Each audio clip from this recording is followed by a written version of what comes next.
আসসালামু আলাইকুম সবাইকে। BCS and others job exam special সিরিজে সবাইকে স্বাগতম। আমরা এই সিরিজে মূলত সাধারণ বিজ্ঞানের বিভিন্ন চাকরি পরীক্ষায় আসা হট টপিকগুলো নিয়ে আলোচনা করব। তো সেই ধারাবাহিকতায় আজকে আমাদের প্রথম যেই টপিক সেটা হচ্ছে রক্ত সংবহনতন্ত্র চ্যাপ্টারের রক্ত কি, এই টপিকটি নিয়ে আমরা মূলত শর্ট ভিডিওগুলোর মাধ্যমে প্রত্যেকটা চ্যাপ্টারের এই হট টপিকগুলো শেষ করার চেষ্টা করব। চলুন আজকে আমরা রক্ত কি এই জিনিসটা ক্লিয়ার হওয়ার চেষ্টা করি। সো এই যে রক্ত কি, এটা আসলে আমি যদি পড়তে যাই, আমি শুধু পরীক্ষায় পারবো বা পরীক্ষায় অ্যান্সার করবো সেজন্য পড়বো না। আমি পড়বো হচ্ছে as a human being, not only human being, যত প্রাণী আছে সবাই কিন্তু সবার দেহে কিন্তু রক্ত আছে, এবং এই রক্ত ছাড়া হচ্ছে যে আমাদের দেহ সম্পূর্ণ অচল বা হচ্ছে একটা মানুষ বেঁচে থাকতে পারে না।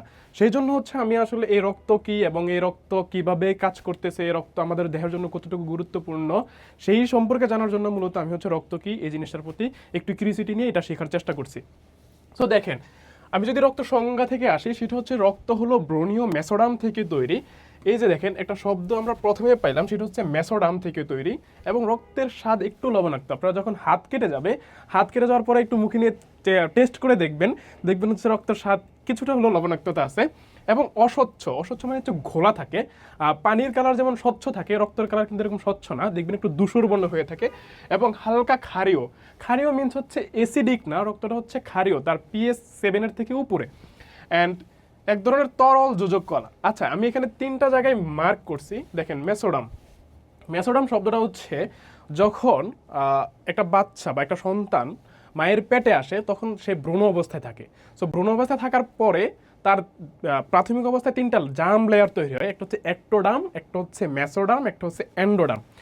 তার মধ্যে এই যে এই মেসোডাম থেকে মূলত হচ্ছে রক্ত সংবহনতন্ত্রটা তৈরি হয়। এখান থেকে রক্ত সংবহনতন্ত্র, তারপরে হচ্ছে অস্থি, তরুণাস্থি, এগুলো তৈরি হয়। এবং হচ্ছে দেখেন, আমি সর্বশেষ যেটা লিখছি সেটা হচ্ছে তরল যোজক কলা। এই কারণে বলা হয়, আপনি যদি একটা পুকুরের সাথে আরেকটা পুকুরের সংযোগ স্থাপন করতে চান, সেক্ষেত্রে হয়তোবা নালা কাটবেন বা হচ্ছে একটা পাইপের মাধ্যমে সংযুক্ত করেন। এভাবে আপনি একটা পুকুরের সাথে চাইলে অনেকগুলো পুকুরকে সংযোগ করতে পারবেন। তেমনি আমাদের দেহ অনেকগুলো কোষ একত্রে একটা দেহ তৈরি করে, এবং এই প্রত্যেকটা কোষে আমাদের যে পুষ্টি, আমরা যে খাবারগুলো খাই, এই পুষ্টিগুলো পৌঁছাতে হয়। এই যে পৌঁছানোর যে মাধ্যম সেটা হচ্ছে আমাদের রক্ত। তো রক্ত কি করে আমাদের প্রত্যেকটা কোষে সে পৌঁছাতে পারে, দ্যাটস হোয়াই এখানে বলা হয়েছে তরল যোজক কলা, মানে হচ্ছে একটার সাথে আরেকটাকে কানেক্ট করতেছে। আচ্ছা, তারপরে আসেন, দেখেন রক্তের আপেক্ষিক গুরুত্ব হচ্ছে 1.065। 1.065 মিনস হচ্ছে এই রক্তটা পানির থেকে, মানে আপেক্ষিক গুরুত্ব মানে হচ্ছে যে যে সেটা হচ্ছে পানির থেকে কতটুকু ভারী বা কতটুকু হালকা। যেহেতু হচ্ছে 1.065, সেটা হচ্ছে পানি থেকে একটু ভারী হবে। আপনি আজকে কি করবেন, হাত কেটে হচ্ছে 1 ফোঁটা রক্ত বের করুন, রক্ত বের করে হচ্ছে গ্লাসে নেবেন, গ্লাসের উপর টুপ করে ছেড়ে দেবেন, দেখবেন হচ্ছে রক্তটা পানির তলানিতে চলে যাচ্ছে। দ্যাটস মিন রক্তটা হচ্ছে পানির থেকে একটু ভারী বিদায় সে পানির তলানিতে চলে যায়, এবং এটা যদি হালকা হইতো তাহলে পানির উপরে ভেসে থাকতো। মোস্ট ইম্পর্টেন্ট যেটা, সেটা হচ্ছে রক্তের পিএইচ। এটা হচ্ছে মানে star star star star infinity star. এখানে হচ্ছে প্রত্যেকটা পরীক্ষায় দেখা গেছে যে রক্তের পিএইচ কত, রক্তের পিএইচের সীমা কত, এটা থেকে আসে। তো স্বাভাবিক অবস্থায় রক্তের পিএইচ হচ্ছে, আমি যদি গড় বলি, সেটা হচ্ছে 7.4 বা 7.4। আর যদি রেঞ্জ আপনাকে বলে বা অপশনে যদি ডিরেক্ট 7.4 না থেকে রেঞ্জ দেওয়া থাকে, তাহলে সেটা হচ্ছে যে 7.35 থেকে 7.45 পর্যন্ত।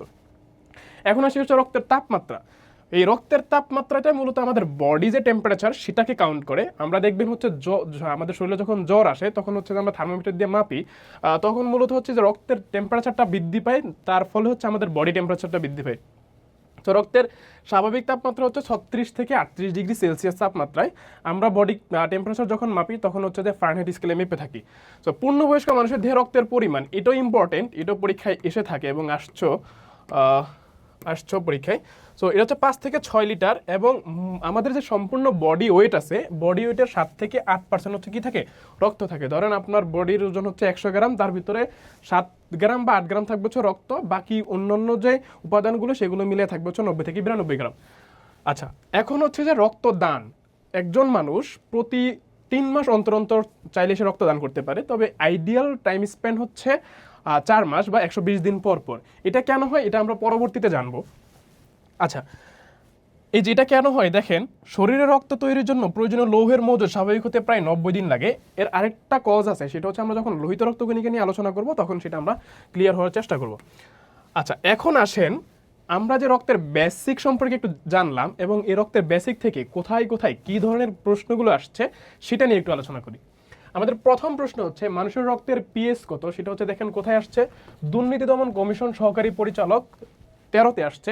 সেটা হচ্ছে দেখেন কত হবে 7.4, আর যদি সীমা বলা থাকতো তাহলে কি কত হইতো 7.35 থেকে 7.45 পর্যন্ত। এই সীমা থেকেও প্রশ্ন আসছে। আমরা যদি পরবর্তী প্রশ্ন দেখি, মানুষের রক্তের পিএইচ কত, দেখেন এখন সরাসরি গড় মানটা না দিয়ে সীমা দিয়ে দিয়েছে, তো সুতরাং কত হবে 7.35 থেকে 7.45 পর্যন্ত। আচ্ছা, পূর্ণবয়স্ক পুরুষের মোট রক্তের গড় পরিমাণ কত সেটা আমরা বলেছিলাম যে 5 থেকে 6 লিটার থাকে রক্ত, সুতরাং 6 লিটার যেহেতু নাই আমরা উত্তর করবো কোনটা, 5 লিটার। পরবর্তী প্রশ্ন যদি দেখি, একজন মানুষের শরীরে কি পরিমাণ রক্ত থাকে, আমরা জানি হচ্ছে টোটাল যে বডি ওয়েট আছে সেই বডি ওয়েটের কত পার্সেন্ট, 7 থেকে 8% থাকে হচ্ছে আমাদের রক্ত। এই ছিল আমাদের রক্ত থেকে রক্তের বেসিক থেকে আসা কোয়েশ্চেন। আমরা পরবর্তীতে রক্তের উপাদান নিয়ে আলোচনা করব। সেই পর্যন্ত সবাই ভালো থাকুন, সুস্থ থাকুন, আল্লাহ হাফেজ।